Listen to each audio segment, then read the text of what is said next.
Now, it is true that some of these prophets and imams were persecuted and killed.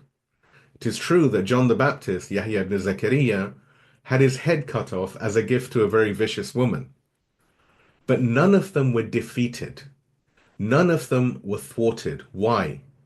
Because their suffering and hardship was in the service of a higher cause, discharging this responsibility with which they had been trusted in carrying that burden forward, even if only by a single step.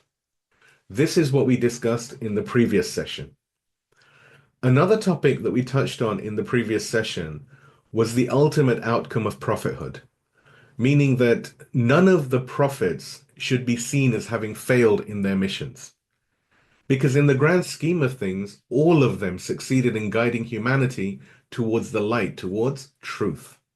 However, we also see that some of the prophets, in addition to carrying this burden forward, also enjoyed a share of success in this world, in the sense that they were able to create communities and societies that were founded on the ideals of divine unity, of tawheed, and their moral teachings.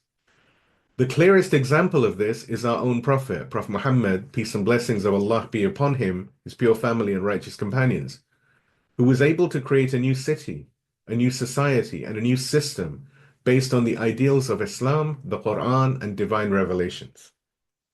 But there are many other examples of prophets who accomplished this, as we pointed out again in the previous session. A few centuries after Jesus, the son of Mary, after Christ, peace and blessings be upon him and his blessed mother, the Roman emperor himself became a Christian. After the death of Moses, the Israelites founded a virtuous community, albeit for a short while.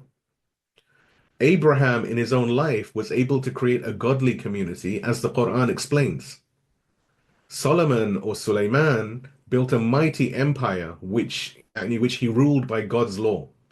Some even say that he established his authority over the entire world and created a global tawheed-oriented society. So we can see that some of the prophets enjoyed a special measure of success, and this was manifested in the creation of a divine and tawheed-oriented, a tawheed-centric society and system of governance. But some of these prophets also did not have the opportunity to accomplish this.